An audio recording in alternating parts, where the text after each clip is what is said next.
Good morning, everybody. I'd love to be there in person.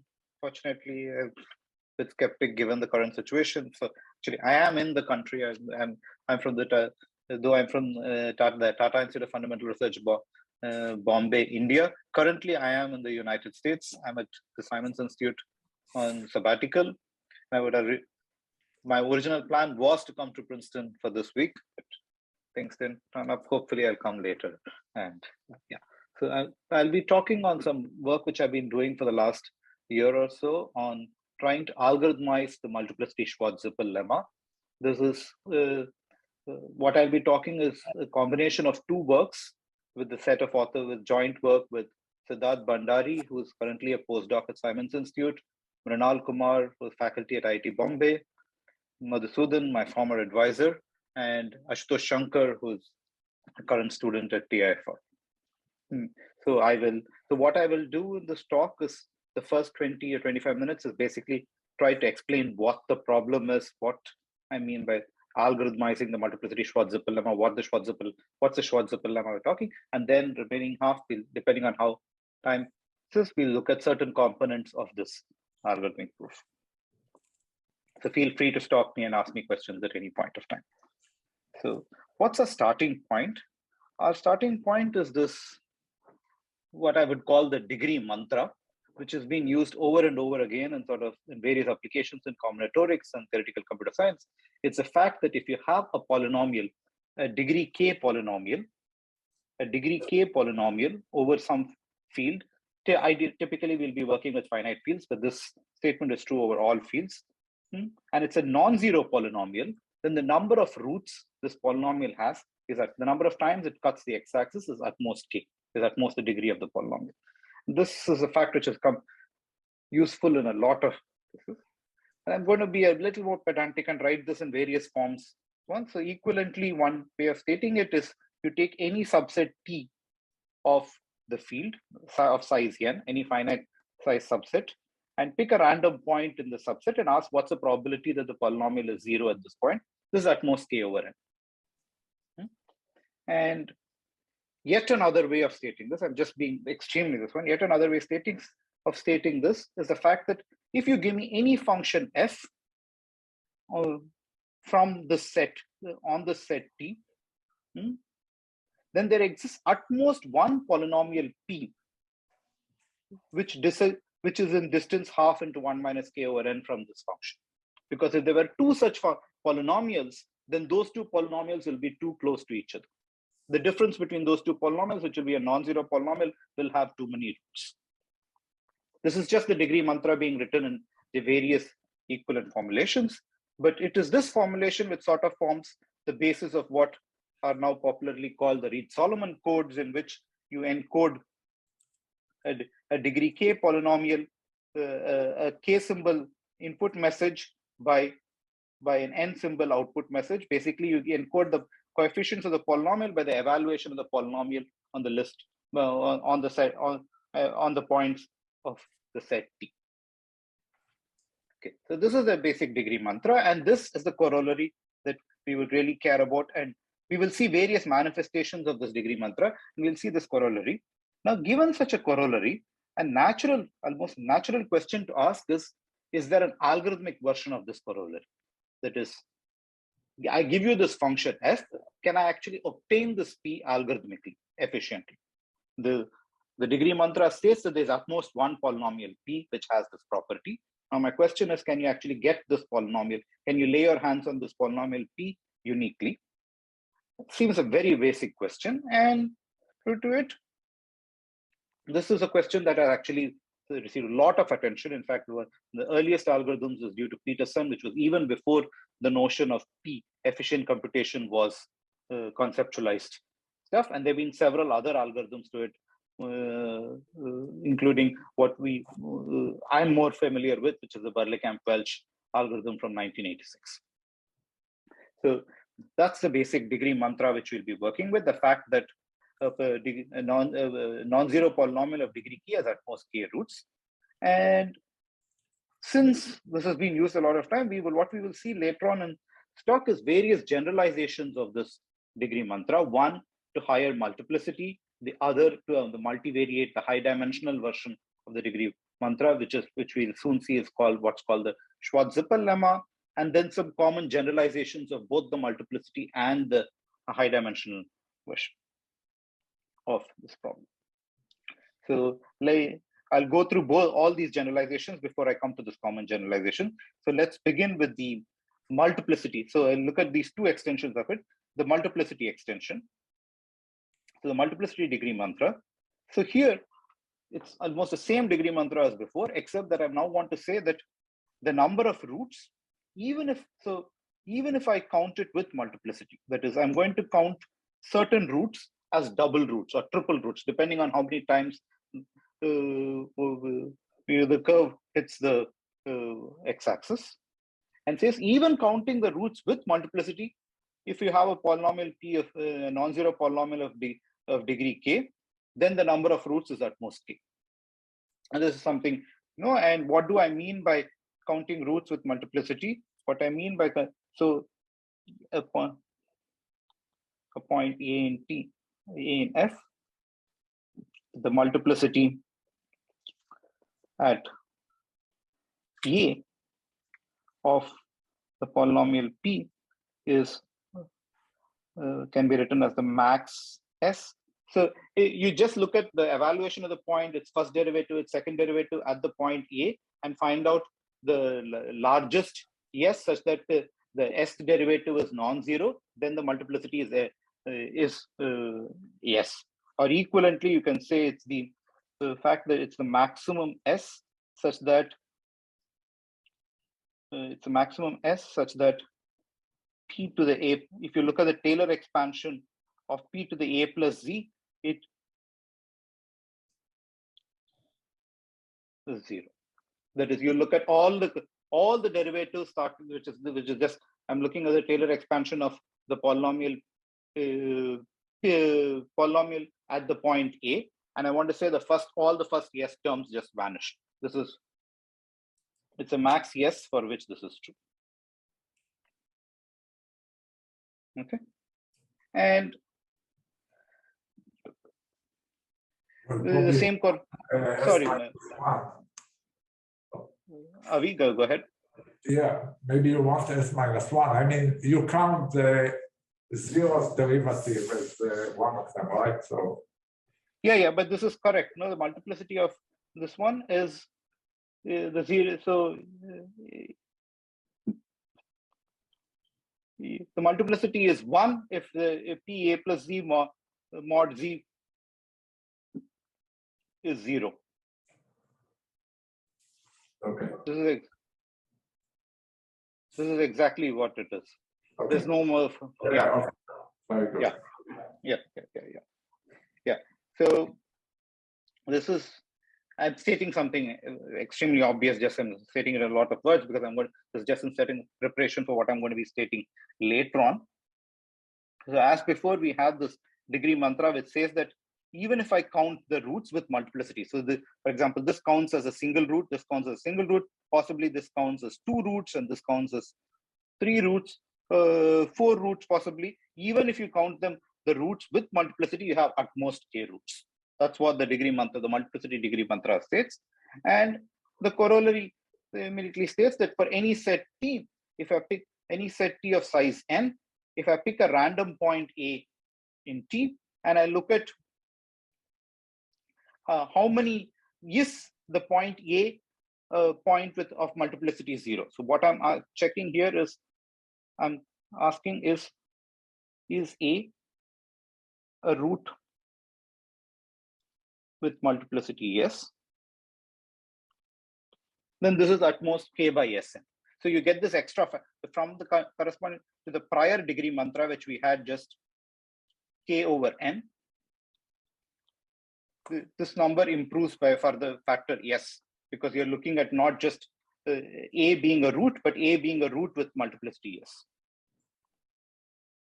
And as in the previous case, we have this corollary that if you give me any such function for every, yeah, maybe you want to stress that even in this corollary formulation, it's clear already that if S is large, you can take K to be larger than M.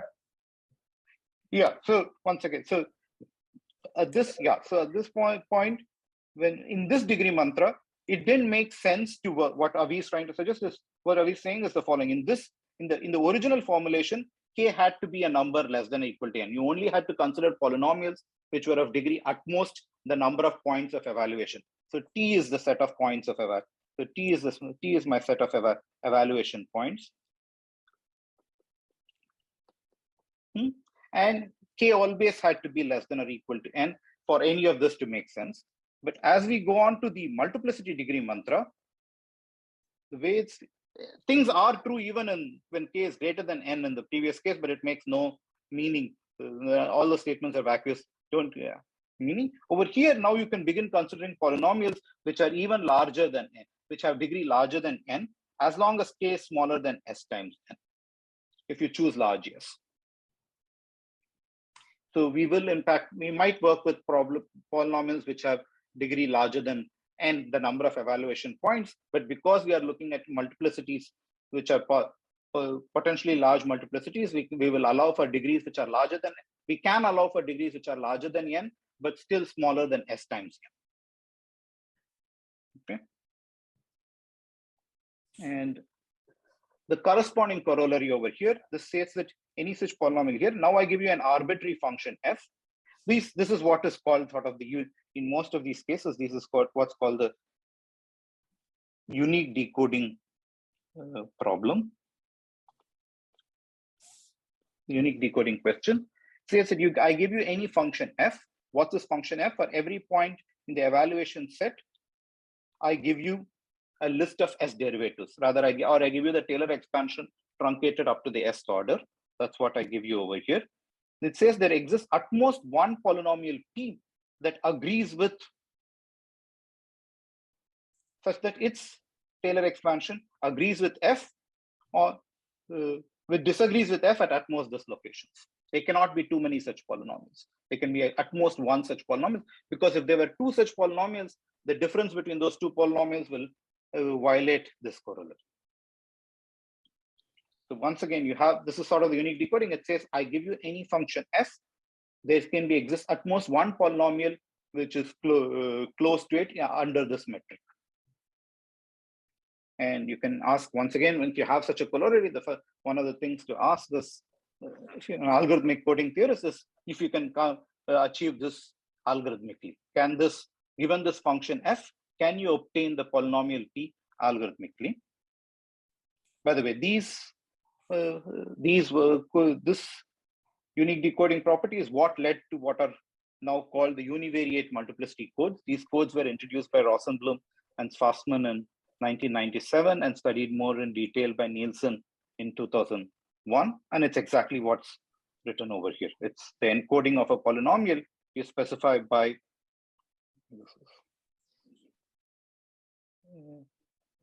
for every point in the evaluation set, you give the list of S derivatives. That is, either you give the Taylor expansion truncated at S, or you give the list of S derivatives. Okay, so that's the univariate. And you can ask once again, is this an algorithmic version that is given F? Can you find P efficiently? And in fact, this is what Nielsen studied, and he showed that an adaptation of the Berlekamp-Welch algorithm that we studied earlier works in this setting. You can extend it to the multivariate, to the multiplicity setting too. The exact same Berlekamp-Welch algorithm that worked then works in this case. So this was one. And these codes, one of the reasons why these codes have become very popular these days, the univariate multiplicity codes, is they are, if you choose the multiplicity parameter S large enough, if you choose this S to be large enough, if you choose S large enough, these codes are supposed to be, they are list decodable up to capacity. What define what to, so this is, would like to understand codes which have this property, and these are one such codes, one such family of codes which have this property.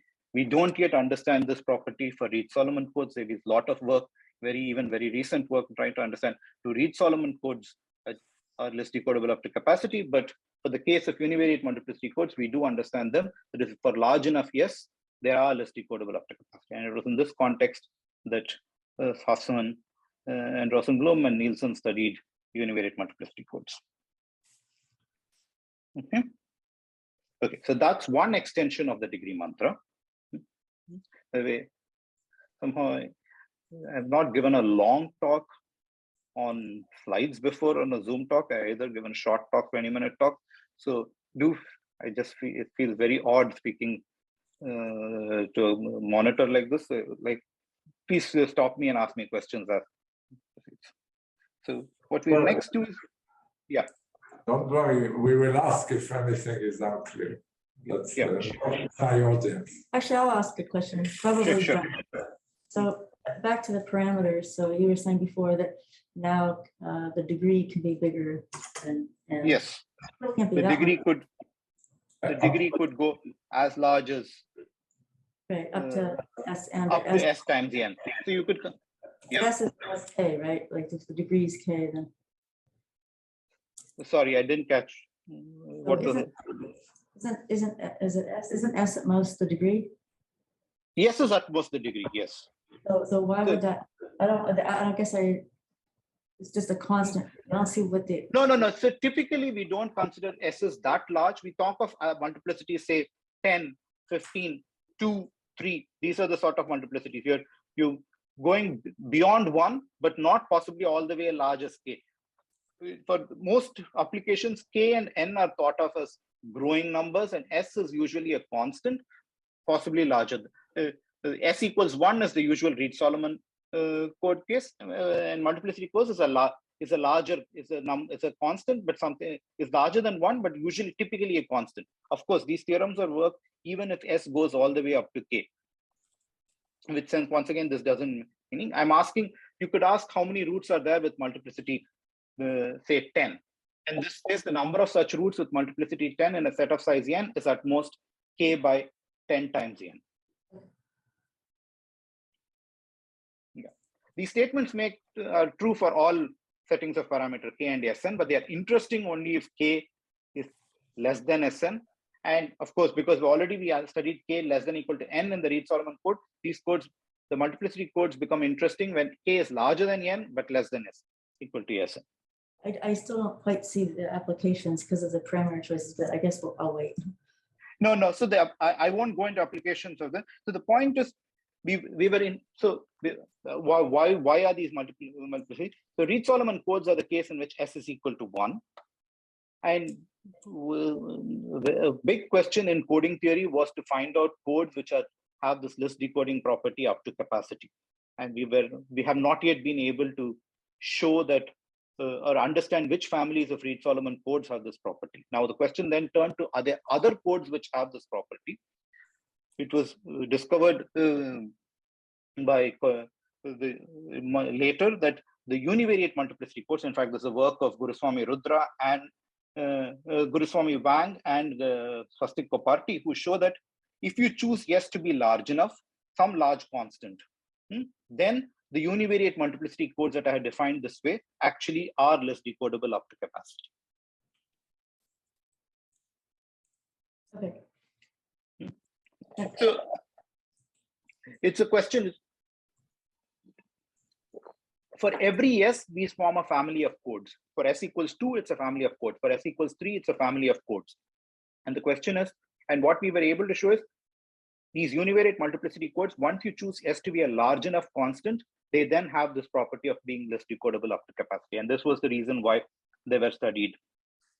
In, at least from the coding point of view, they also have other combinatorial applications, the univariate multiplicity codes. Okay. Okay, so that's the one generalization which I talked about, which I mentioned, which is the multiplicity generalization of the degree mantra. The other generalization is I'm going to extend this to the higher dimension, going to the multivariate polynomials. So far, we have been talking only about univariate polynomials. I'll now work with work with multivariate polynomials, and the degree mantra is, in this case, is what is used for more commonly referred to as the Schwartz-Zippel lemma. So as before, now P is a degree k polynomial, but over m variates. So you have a p, which is an m variate polynomial, which is a non-zero polynomial of degree at most k. And now let's choose a set of evaluation points. But the key thing is I'm going to choose a set of evaluation points to be a grid. So let T be any subset of F. And let's look at the grid T cross T cross T, the m dimensional grid in which each of the sides are T. This need not have the same sides, but for simplicity, we'll work with T, just T cross T cross T, and ask how many times does the polynomial vanish within this grid. So I'm looking at so that's F to the M, and I'm looking at a smaller grid over here. And I'm asking how many times is the polynomial going to vanish within this grid. And the Schwartz-Zippel lemma, which is the extension of the degree mantra, states that the fraction of points that vanish is similar. It is still, the fraction of points is k by n.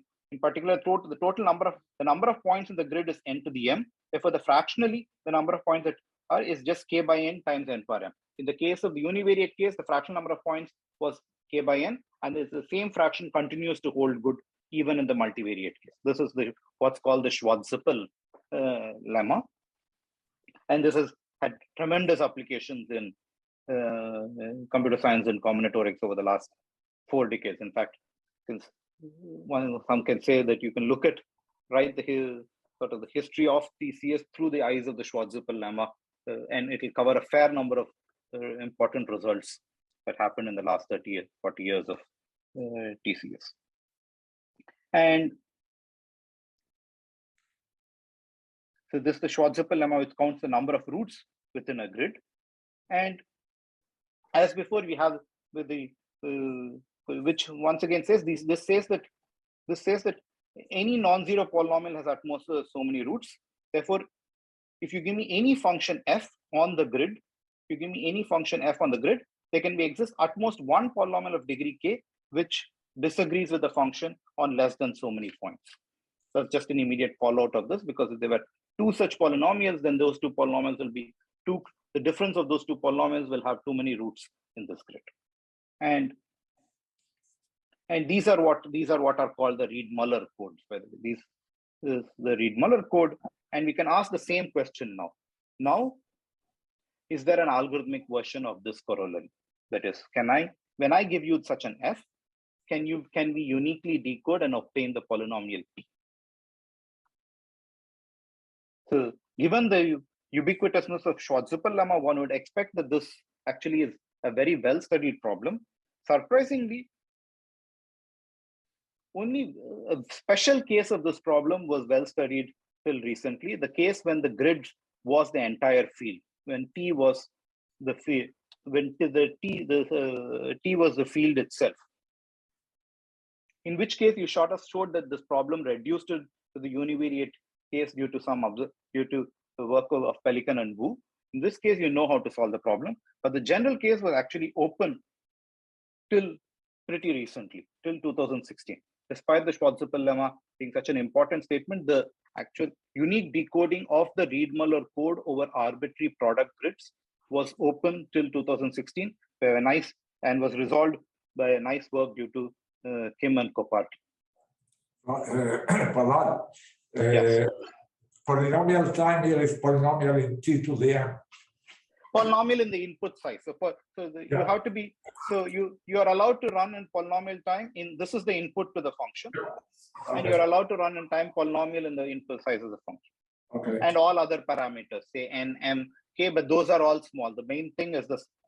So you're given this function as a truth table, and you're now asked to run in time polynomial in this. And Kim Kopparty actually give an algorithm for an arbitrary product. Previous algorithmizations of this corollary worked only when this set T had a nice structure to it. Typically it was a field or possibly an affine subspace of a field. In only those cases did we know how to do it. Kim Kopparty gave an algorithm that worked for arbitrary functions, but the input is given as a truth table. So it runs in time for n to the m. And in fact, they not only gave a polynomial time algorithm, they gave a nearly linear time algorithm also. So it was almost linear in The algorithm was n to the m modulo some logarithmic factors. Okay. So that's Kim and Kopparty.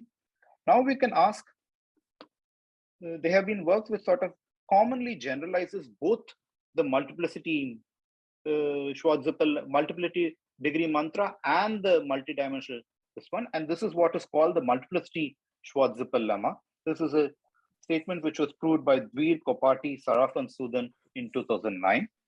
And it's a common generalization of both the generalizations of degree mantra that we saw this one. You now take P to be, once again, as before, P is a M-variate non-zero polynomial of degree at most k. You pick up any product, you pick up a product set again in this space.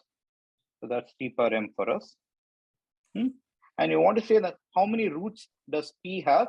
But now I'm going to count the roots with multiplicity. I'm not just asking how many points it vanishes. I'll have to define what this means. What does it mean to count with multiplicity for a multivariate, this one? But let's say that there is a notion that if you can count how many times a point vanishes at a particular point, even counting with that multiplicity, the total number is unchanged. That's the main statement of the Multiplicity Schwartz-Zippel Lemma. It says you have a similar statement to before. You can count the number of times the polynomial vanishes in this space with multiplicity, and that's at most k times n power m minus 1, as in the case of the one without the multiplicity. Excuse and me. Yes. We define multiplicity for multivariates. So, yeah, that's exactly what I'm going to do right now. So how did we define? So we have defined this notion of multiplicity. What does, in the univariate case, it was clear. What does it mean for a point polynomial P to vanish at a point A? You'll say, what does it mean for a point polynomial P to vanish at a point A with say multiplicity? Yes, it says the polynomial should vanish, its first derivative vanish, its second derivative, all the way up to the s minus first derivative should vanish at this point. Or equivalently, if you write the Taylor expansion of the polynomial around the point A, the first s terms should all be 0. That's what it says. The lower order s terms of the Taylor expansion should all be 0. Ridiculous. That's what it means to vanish. And we'll take exactly this definition and talk about it. So if you have a point A in f to the m, the multiplicity of the polynomial at A is the max s, such that if you take the Taylor, if you look at P of A plus Z and look at it mod Z to the S. I'm writing this as a Taylor expansion. So A and Z are right now, these are both m-dimensional vectors. These are both m-dimensional, these are both m-dimensional vectors. And I'm just saying the exact same thing. It vanishes. So for a point to vanish with multiplicity 1 means P at A bar should be 0. If it vanishes with multiplicity 2, that means P, the polynomial should be 0 and all the first derivatives should be 0. If vanishes with multiplicity 3, should mean the polynomial should vanish at that point, all the first derivatives should vanish, and all the second derivatives should also vanish. Even the mixed second derivatives, all of them should vanish. So in particular, once again, if you write the polynomial and Taylor expansion around A, and you say all the lower order terms, all the terms, this is all the lower order terms should vanish. That's what I mean by say. That's the generalization of, that's the notion of multiplicity to higher dimensions. It's the exact same definition as we took. If you look at it as this states, so this is derivative. So strictly speaking, you can't work with derivatives. The reason I didn't write it derivatives, because in the case of finite fields, you would actually have to work with Hasse derivatives and not derivatives. But if you work in the Taylor expansion world, you don't have to talk about all this. It's the same definition as before. You take the polynomial, you write it down around the point A, and you want to say all the lower order terms should be 0. If all the first S level, the S order terms are, all terms below S are 0, then you say that the polynomial vanishes with multiplicity at least S at this point A. Is that clear? I don't know who asked the question. Yes, it's clear. Thank you. Yeah. So that's how I'm going to count multiplicity. And it says, even if you count with this multiplicity, the total bound is unchanged. This was the result of Dvir-Kopparty-Saraf-Sudan from about 12 years ago. And as before, we have the same corollary now. So you have a similar corollary, this one of it. Now I give you a function f, such that for every point on the grid, I give you sort of the Taylor the lower order expansion of the point, or I give you the function and all its derivatives, the first derivatives, the second derivatives, all the way up to the s minus first derivatives. And I ask how many polynomials can agree with this function f. That is, well, if I pick a random point at a, what's the, sorry, this is not equal to differ with this. And it says, the corollary says the multiplicity Schwartz-Zippel lemma says that this is at most half times 1 over 1 minus k over Sn. So it's almost exact statement of this. And these led to what are called the multivariate multiplicity codes. And these were useful to give improved bounds in combinatorics. The multiplicity Schwartz-Zippel lemma was in fact discovered to give improved bounds for the Kakeya set problem, the Decoding set problem. You gave better bounds than what came from the Schwartz-Zippel lemma, and the corresponding codes, the multivariate multiplicity codes, were introduced by Swastik, Shubhangi, and Sergey in 2011, following the proof of the multiplicity Schwartz-Zippel lemma. And the code is the obvious code, and these codes were introduced to get locally decodable codes with better parameters than were known then. So that's one. All I want to say is there's this multiplicity Schwartz-Zippel lemma, and the natural question we are going to ask is, our main question is there an algorithmic version of this corollary? So I give you this function f. So this is the basic corollary we're going to be looking at. I give you a function f. Combinatorially, we know that I give you this function f.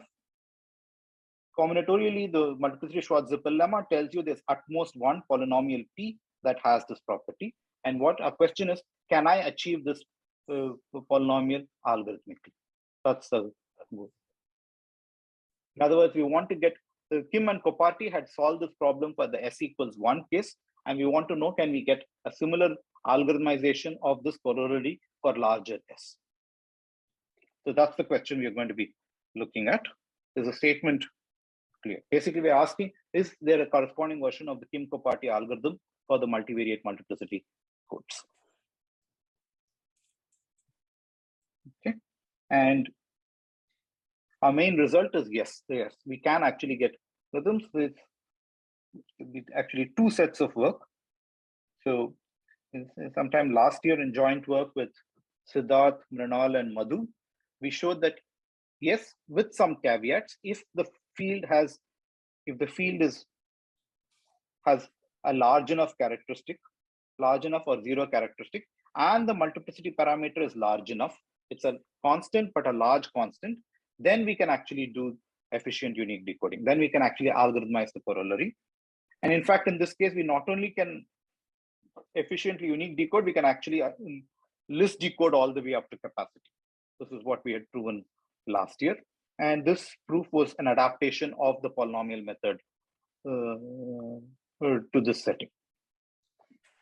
Of course, this still left the question open. It still left the question open of whether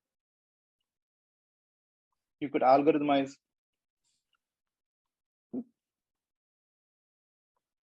when, say, S is even 2, not the Kim-Kopparty setting, but slightly larger, and finite fields of small characteristic.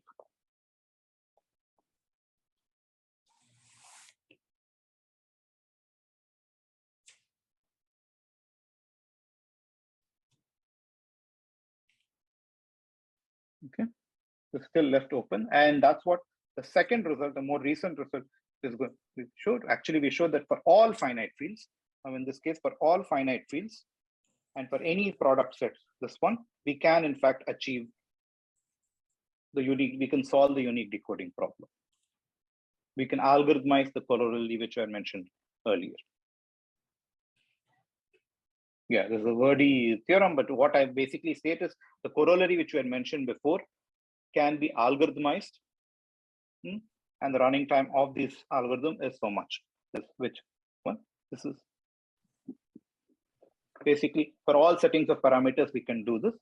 There's a slight catch to it. This is not, let people stare at it for a few seconds and then mention certain remarks on the theorem statement.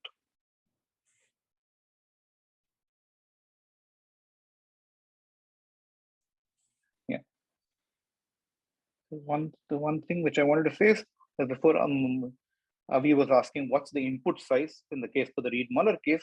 Here we're going to ask what's the input size over here. The input size is the size of the grid n power m, and at each point you're giving an s order this one. So this is the input size. Therefore, the fact that the algorithm is running this large, should that be something problematic? No, the input size itself is fairly large for us. The input size is this large. So as long as this number is polynomial in this number, we are fine. And this factor is a nice factor of this. The question is this factor this one?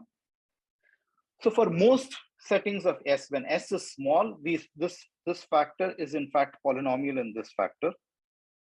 And we are done. So what we do, we don't get a fully polynomial time algorithm. We get a sort of a we get a quasi polynomial time algorithm for certain settings of S, for all settings of S, and for most interesting settings of S, we get a fully polynomial time. So it's open actually if you can modify our algorithm to further get a fully polynomial in the input length. So once again, what I want to say is that we had this, let's go back. So there was this notion of the Multiplicity Schwartz-Zippel Lemma, which says if you have a non-zero polynomial, an M-variate non-zero polynomial of degree at most k, then the number of roots of the polynomial in any product grid, in any product set, was at most k by n to the power m minus 1. And this sort of gave this following corollary, which said that for any f,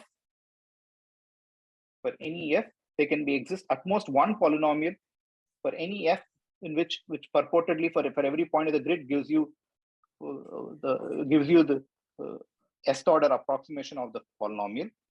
Says they can at most be one function, one polynomial p that disagrees with this on less than so many locations. Because if they're more than that, there will be too many. There will more than one polynomial. The two polynomials will agree with each other on too many places and violate the Multiplicity Schwartz-Zippel Lemma.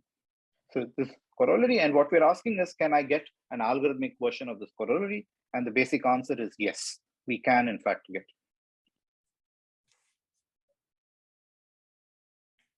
Okay. Yeah. Question. Okay. So as one would expect, our decoder is a generalization of the Kim-Kopparty decoder. Kim-Kopparty decoder. The main thing is took a while, 5 years or so since Kim-Kopparty, because a vanilla generalization does not seem to work. So I won't have time to actually go into the decoder in detail. So what I will try to do in the remaining, how much time I have about 20 minutes or so. What I will try to do is I'll talk about two aspects of the proof and then answer questions on what exactly the decoder does. It's sort of an extension of the Kim-Kopparty decoder, but there are various subtleties that happen when extending the Kim-Kopparty decoder to the multiplicity setting. One is we actually have to work with a refined notion of distance, not the Hamming distance, which we talked about so far. We had to talk about what I will define called the multiplicity distance. In retrospect, it's an obvious distance which we should be working with. And then won't talk about this particular problem, but a related problem, which is the Forney's GMD decoding. This actually formed the backbone of Kim-Kopparty's algorithm, Forney's GMD decoding. It formed the inspiration for Kim-Kopparty's algorithm. We need Forney's GMD decoding, but the usual proofs of Forney's GMD decoding did not adapt to our setting. So we had to give an alternate proof. So what I will try to do in the remaining 20 minutes is actually talk about this part of this problem. I'll talk about Forney's GMD decoding and try to give you this alternate analysis of Forney's GMD decoding. If you haven't, I'll tell what Forney's GMD is, generalized minimum distance decoding algorithm is shortened. So that's going to be the plan for this one. I'll talk about why we have to work with a refined notion of, I'll talk about this refined notion of distance that we work with, and then talk about Forney's decoding. And then depending on questions, I'll actually go into details of the Dvir-Kopparty decoder at the end of the talk. Sorry, was there a question? No. Yeah, okay. Okay. So we'll actually now work with a refined notion of distance. And what's the notion of distance? As before, what was the, I'm going to define this notion of multiplicity distance. So I give you a polynomial P, a degree K polynomial over M variables. And we know that the encoding of this polynomial according to Multiplicity Schwartz-Zippel Lemma is basically this. For every point A, you look at the polynomial around the point A and you give its lower order Taylor expansion. This is sort of, basically this is equivalently stating you give the evaluation of the polynomial, you give all the first derivatives, all the second derivatives, and so on.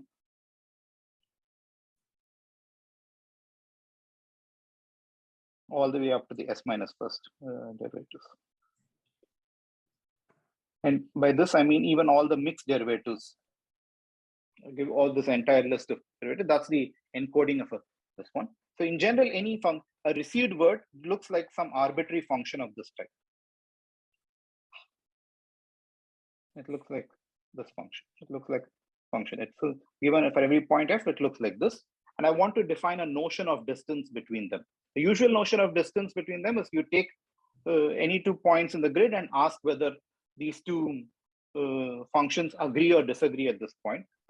So we're going to define a new notion of distance between these two. This one. So first, let's define a distance at the point A. So these are two functions f and g, which for every point in the product set give me the list of purportedly give me the list of derivatives. It gives me a degree s polynomial in the m variables. And what's the notion of distance I'm going to work with? So let's take a particular point. What's the distance between them? If the two polynomials perfectly agree, then the distance is 0.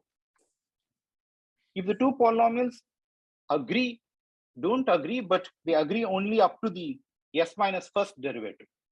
That is, they possibly up to the s minus first derivatives they all agree, but the s derivative they disagree. Then I call the distance to be 1, and so on.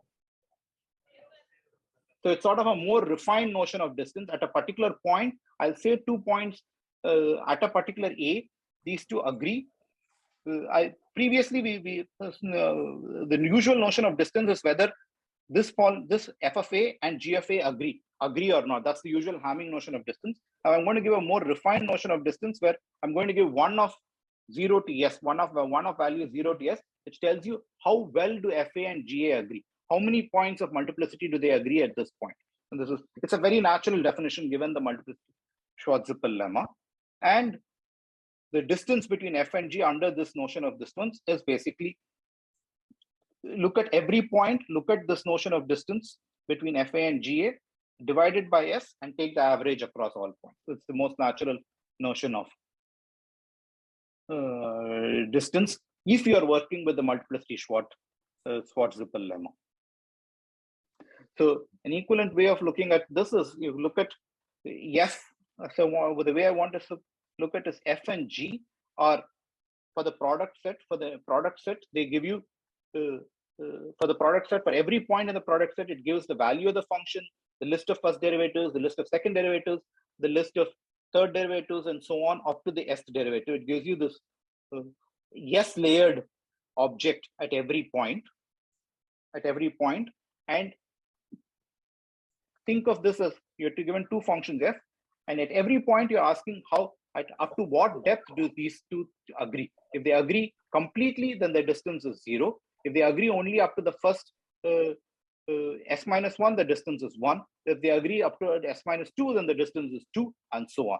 You sort of, these are two, you look at both f and g as two layered, as sort of, how do I say this? I think, Prahladh, it seems like what you're saying is that the encoding of f is simply for every point, you have S values, right? Yes. The zeroth derivative, all the first derivatives is the next component. All the second derivative is the next component. So there are S components to the encoding of a particular point. And as vectors now, you do the Hamming distance, the normal Hamming distance. No, not the normal Hamming distance, because you're going to look at, it's sort of a monotone. That is, you find. Yeah, I know, but if it's S words for every point, then it. It might be that the first derivatives agree. Yeah, you want it to be monotone. Okay, good. You want it to be monotone. So it's the Hamming distance. It's the Hamming distance if you give me just the first derivatives, first and second derivatives. If you give it in this combined fashion, it needs monotonicity also. Okay. So the blocks are really the zeroth derivative, the zeroth and first derivative, the zero first and second derivative, and so on. And then it's Hamming distance. And then it's Hamming distance. Yeah. So the blocks, so think of this as for every point on the grid, you give S values. What are the S values? The first value is just the evaluation. The second value is the evaluation and the first derivative. The next is evaluation, first derivative, and second derivative, so on. And now you take the Hamming distance. Okay. So yeah, now you take the Hamming distance, and this is the notion of multiplicity, the distance between two f and g, so between two functions f and g. And it's not hard to see that the multiplicity distance is only a lower bound on the usual notion of Hamming distance, because it's a number between the Hamming bound gives you 0 or 1, and this is a number which is between 0 and 1. It takes one of these S values, 0, 1 by S, 2 by S, all the way up to S. It takes one of these values. So the Hamming distance is only an upper bound on the multiplicity distance. And actually, you can restate the Multiplicity Schwartz-Zippel Lemma in the following. If in the state that if P and Q are two distinct polynomials, then the multiplicity distance between these two polynomials is at least 1 minus k words. This is just an equivalent formulation of the Multiplicity Schwartz-Zippel Lemma in terms of this notion of distance. And what we actually prove is the following statement is, ignore the running time for now, is I give you any function f, the output's a unique polynomial p, which is close to it in the multiplicity distance.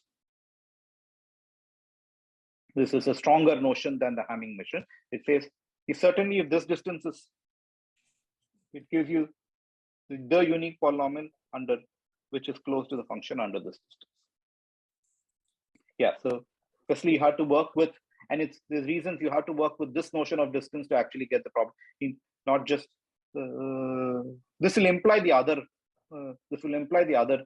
theorem which I had stated earlier, but you need to work with this distance because the proof goes inductively, the algorithmization, and you actually need to work with this refined notion of distance than the usual Hamming distance. Yeah. So this distance is a mouthful. The way I sort of look at it is what exactly, let me spend a couple of more minutes on the distance. It's basically you're looking at this as sort of, it's sort of an S layer, the function is sort of an S layered cake, and each function is looking at an S layered cake, and you're asking how deep how different are the two functions? That is, how deep, where do the differences appear? How deep you have to go in order to notice the difference between the two functions, and the depth is the distance at that point. Okay. So this is the notion of multiplicity Schwartz-Zippel distance. We needed to work with this refined notion of distance to actually get the algorithmic equation. I'm going to change gears a little bit. I'm going to go to one component of the proof, which I will refer to as, which is called Forney's GMD decoding. This forms the heart of both the Kim-Kopparty decoder and our decoder. And I'll go into it and I'll give a different analysis of it. Even if you've lost me so far, this is a completely different thing. You can rejoin this one.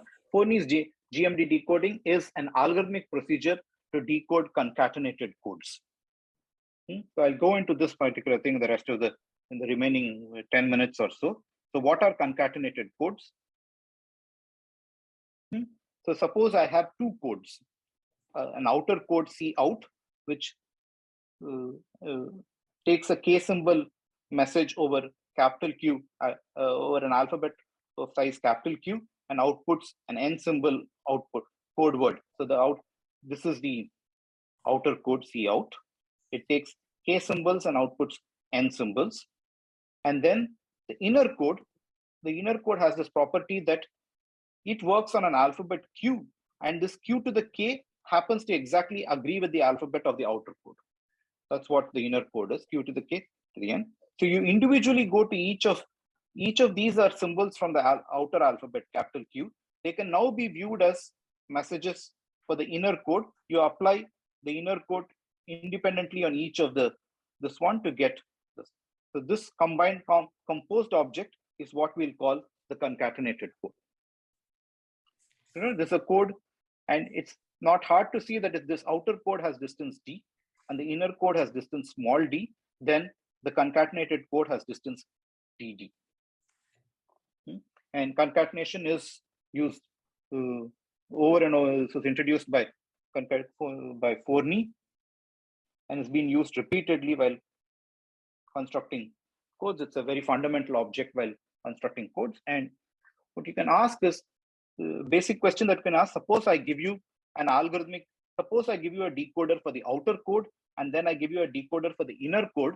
Can you put them together to get a decoder for the concatenated code?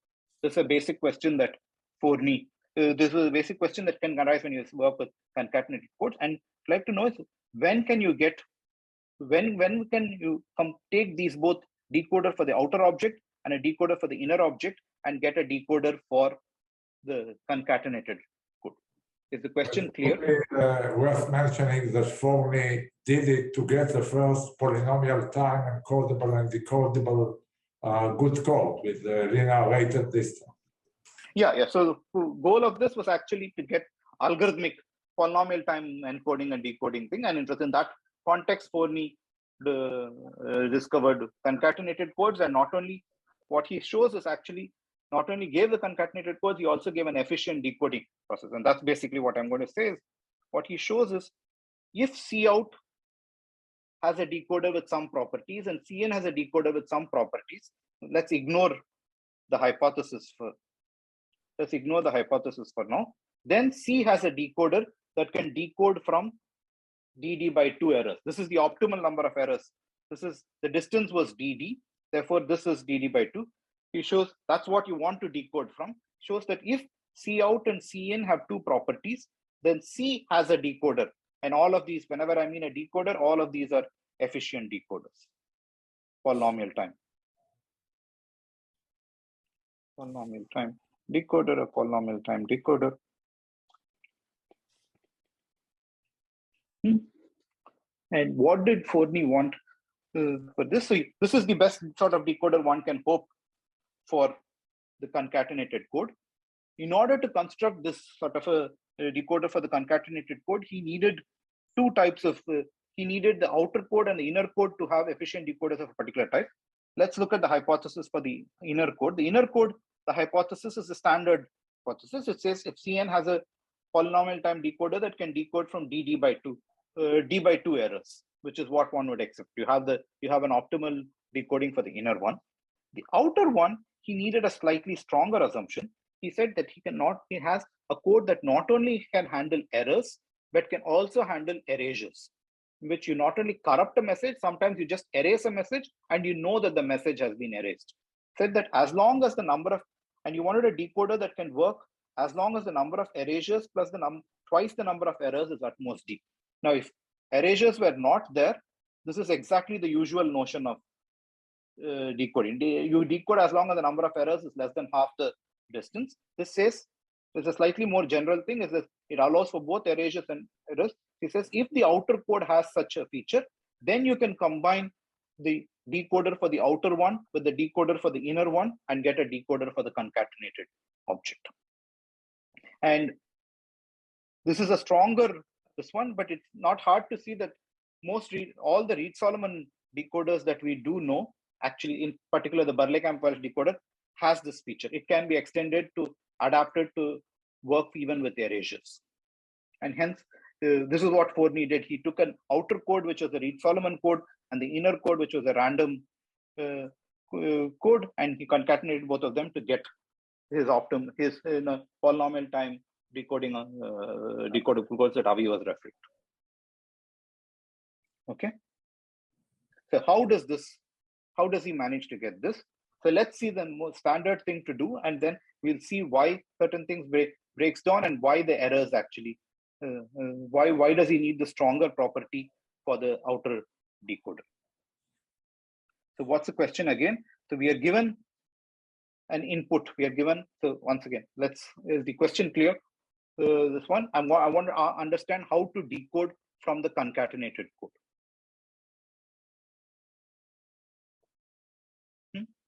So so the question is, you're given an input symbol, a capital N input symbol of this type, where each fi is supposedly a message is supposedly a code word of the inner code word.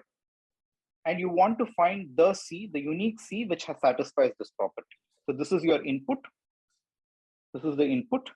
And suppose there is some code word which is close to it. This is potentially a corruption of this code word. The algorithm wants to given F, find C. What's the most natural thing to do? Firstly, you would apply the inner decoding algorithm. You'll apply on each of these objects the inner decoder. You decode them to get a valid code word from the inner object.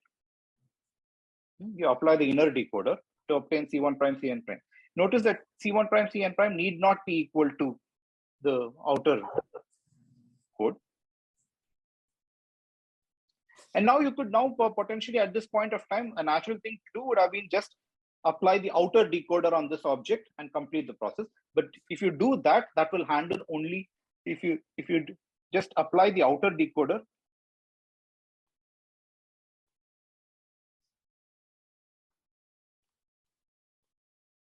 Then can handle only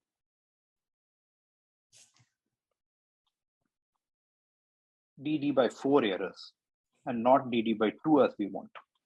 So what we want to do is something different. And this is where Forney's ingenious idea comes in. What he says is, what he decides to do is, he looks at these decoded inner words, and he's going to look at the corresponding messages that they possibly came from. These are all valid equals from the inner code. He's going to decode them. He's going to associate to each of them a confidence value. What's the confidence value? It's how close this fi was to the Cn prime. That's the confidence value he's going to give. So he's going to associate a weight to each of these locations I. He's going to associate a weight to each of these locations I. And the weight is exactly how close, is a measure of how close this fi was to this. So if there were no corruptions, this weight will be 0. Otherwise, it's a function it's a function that's dependent on the distance between the message over here and the inner code distance. Voilà. Yeah. Yeah, it's probably worth saying. All we know is that the whole input is close to some code word, but that's only an average bound on each one of the FIs. So some of the FIs may be too far. Some of the FIs might be completely corrupted. Exactly. So that's the point. That's what will distinguish erasures and corrections later. Yes. So some Cn primes, Fn. So we know globally the number of errors is DD by 2. This is what we know over here, at most DD by 2. But it could be that some F was completely corrupted. So this process, the inner decoding, some of them will yield correcting, some of them the Cn prime could be just completely way off. And what Forney decides, he wants to find out which ones are possibly way off, which ones are this one.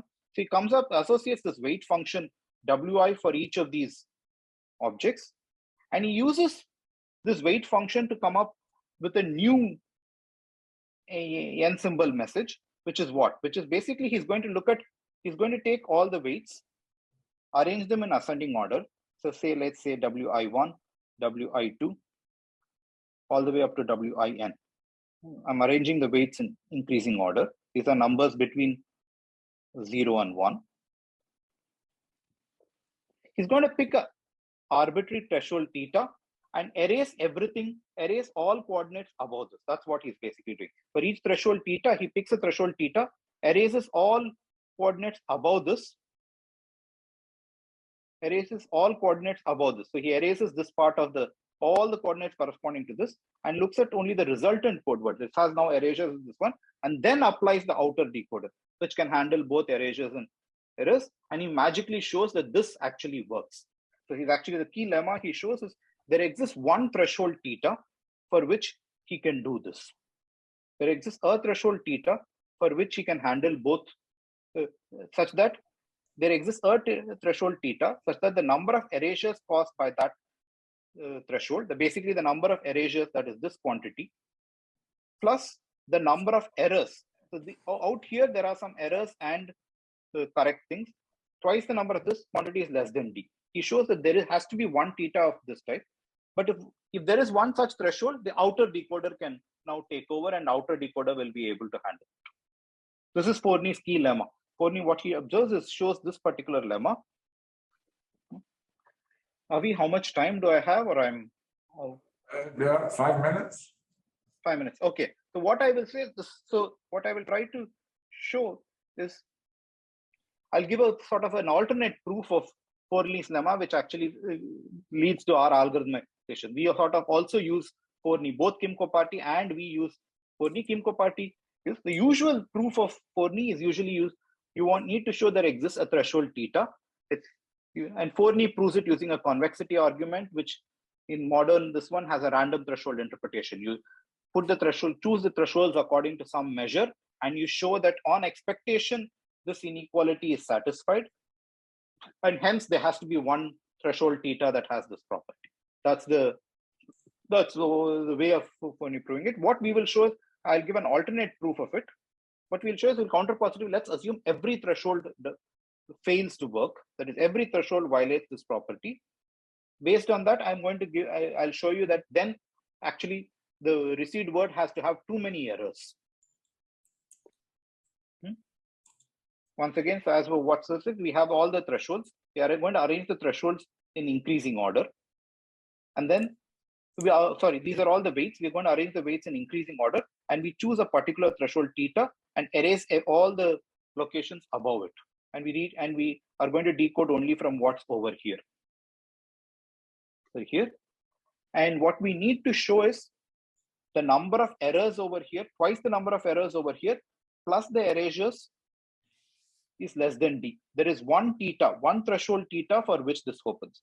Notice we're going to do it over all thresholds. Strictly speaking, there are only n thresholds theta, because there are only n locations here. There are only n thresholds theta over here.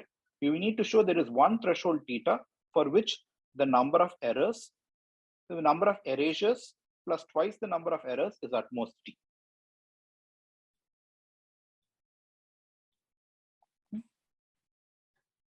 So let's look at these locations in the code.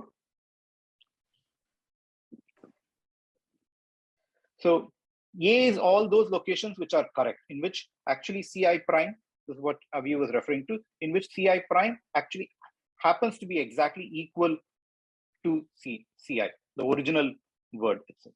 A are all the correct locations, and B are all the wrong locations. I'm splitting the n coordinates into two parts, the correct locations and the wrong locations. And these are what A theta and beta are further the ones which are going to be used in the decoding, because these are the ones which the decoder observes. It's A intersection those which have value less than theta, B intersection those value theta. What we need to show is basically, what we need to show is the following.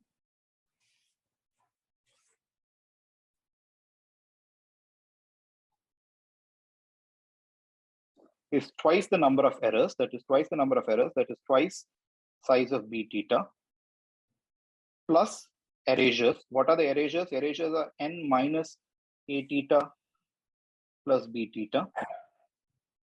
This is less than D. We need to show that there exists a theta for which this happens. Yeah, that's exactly what I've written here. The correct locations are A theta, the errors are B theta, the erasures are everything else. So we need to show that there is a theta for which this is satisfied. Equivalently, so suppose all the thresholds don't work, then the threshold don't work. Basically, we had the fact, we have this fact, B theta. This is exactly the fact that if that threshold does not work,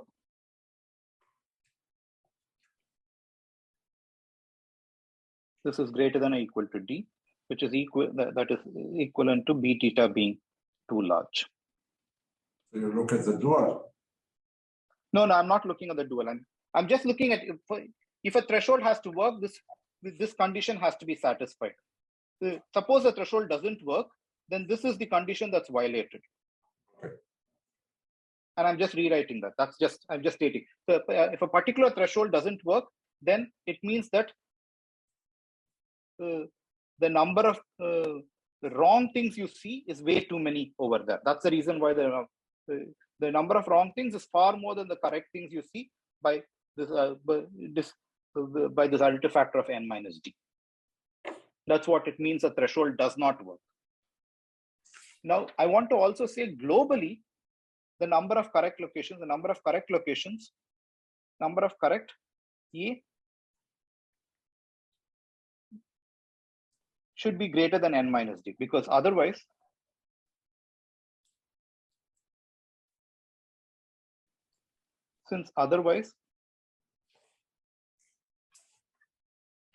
the wrong locations B is greater than or equal to D, and hence number of errors will be at least for each wrong location you have, there are D wrong locations, and each of the wrong locations you have to flip at least D by 2. And this contradicts the fact that the errors are at most DD by 2. So this says that the number of errors the number of correct locations has to be large enough. It can't be too small. Number of correct locations is n minus d. Therefore, let's write down the set of all correct locations. The correct locations are I1, I2, and it's some number n minus d plus u for some number u greater than or equal to 1. And the wrong locations are J1, J2, J less than d minus u. These are the correct locations. These are wrong locations. These are two sets. And let's find out how do the A and B interleave. So my question is, can you have all the A's first and then all the B's when I write them in ascending order? Can they appear like this? And I claim this cannot be the case, because if this were the case, then this threshold theta works. When I see this, these are all correct locations, and I will decode it. Okay. And you can do this carefully a little more, and you can basically show that the A's and B's have to interleave in this fashion. That is, write down all the A's, then write down the B's. It must be the case that the first location in B must be less than the n minus d plus first location in A. The second location in B must be less than the n minus d plus second. So it will happen this way. That is, there will be a pair. This sort of thing. These should happen before. That's what I want to say. That is, there's a particular. I want to say there's a pairing such that A is of the form A. We had these locations I1 all the way up to I n minus d plus u. B was J1 to J d minus u. I claim that J1 has to be less than or equal to I n minus d plus 1. J2 has to be less than or equal to I n minus d plus 2, and so on. In particular, Ju has to be less than or equal to I n minus d plus u. You must have this sort of a pairing. But now, once we have this pairing, I want to say that this violates our assumption, because for each such pair, we have all of this, I mean W1, Wi. For each such pairing, we have this. Therefore, the error in this pair is, the correct guy's error is at most so much. The wrong guy's error, it should be at most this much. This counts by triangle inequality. Therefore, every pair will contribute an error of D. And the remaining d minus 2 you guys in bad will them contribute d by 2. Going a bit fast here, but if you put these two together, you'll get the total number of errors as dd by 2. So this sort of gives you, and that's violated. This is just, and this is there are too many errors. Therefore, this is just because we assume that every threshold doesn't work. Therefore, there has to exist a threshold does work. Why did I do all of this? There's an alternate analysis of Forney's GMD decoding, which form the crucial part of both the Kim-Kopparty decoder and our decoder. What we need to do is actually we have this analysis. We have to show such a matching occurs, and in the case for the multiplicity Schwartz-Zippel lemma, we have a far more involved Forney's GMD decoding in which we have to show a similar monotonic matching. First, we use Hall's theorem to prove this, and that's how the actual algorithm works. Don't have time to do more. I just want to summarize what we said. Basically, what we have is this leads us to what is the an algorithmic version of the multiplicity Schwartz-Zippel lemma. And few things that are open is I would like to get an improved running time to remove the n to the s dependence. Like to ask, instead of doing it this way, is there a polynomial method based proof of the result? And also, this was just a unique, we only solved the unique decoding problem. Can we actually solve the list decoding version of this question? I'll stop with this. Thank you very much. Questions here or Zoom?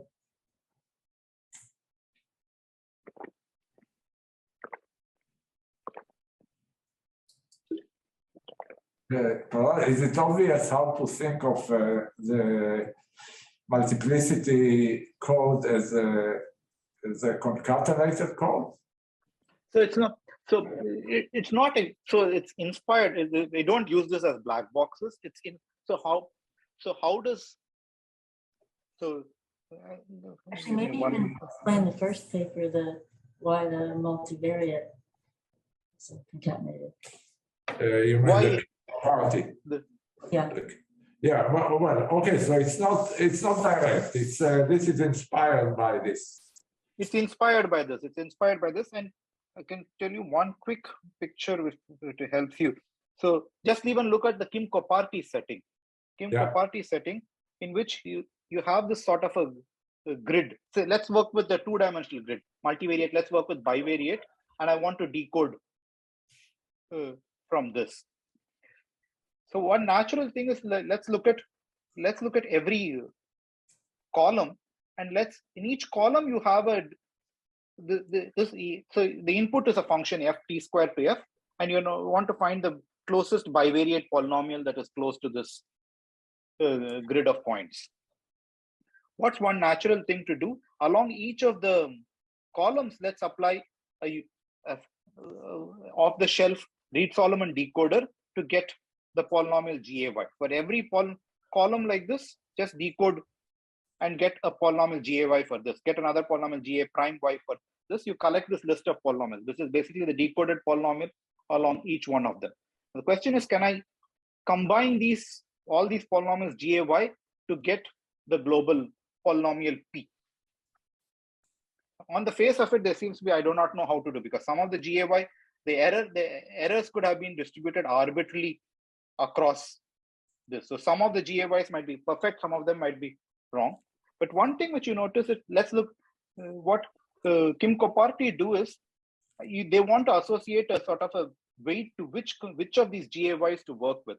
So what they do is, they will associate this weight, which is how close the GAY is to this function.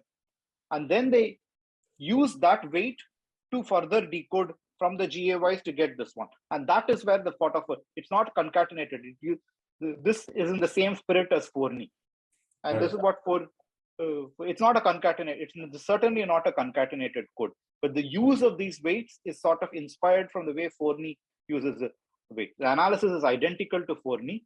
And what we needed to do was to get this alternate analysis. We won't have just one weight. This was what Kim-Kopparty did. Kim-Kopparty did was, they got these each of these polynomials GAY, and now you needed to combine them, and they use these weights And how they use these weights was exactly the way Forney used them. Okay. So, yeah. Okay. And one other little Yeah. thing, the threshold, how do you find the threshold? Like, or do you just randomly? Yeah. So in Forney, let's look at in Forney's case, how do you find the threshold? So for all that we showed was there exists a threshold so far. But notice the number of thresholds is at most n, because I'm saying that there are only n possible thresholds, because there are only n numbers out here. A threshold decides this. So just go over all of them. This condition can be checked. Okay. This condition can be checked. Once you get the received word, once you decode, you can check is the word close enough to your received word or not. If you do in the Forney's case, you could do this. And this is the reason why we get the n power s. What we work in our algorithm has a step threshold. We have to work with a step threshold, and there are n to the power s possible things. And going over all these possible thresholds is what leads to the n to the power s algorithm, which we have. It's conceivable that you can work with smaller set of thresholds. In fact, I conjecture that, and that might give you a better running time for our algorithm. So both in Forney's case and in Dvir-Kopparty case, the way they do it is they just run all possible thresholds. There are only n possible discrete thresholds one has to consider. And then once you do it, you can check if that threshold has worked or not. More questions? All right, Prahladh, we will take you to lunch, but I will go without you. Thanks a lot.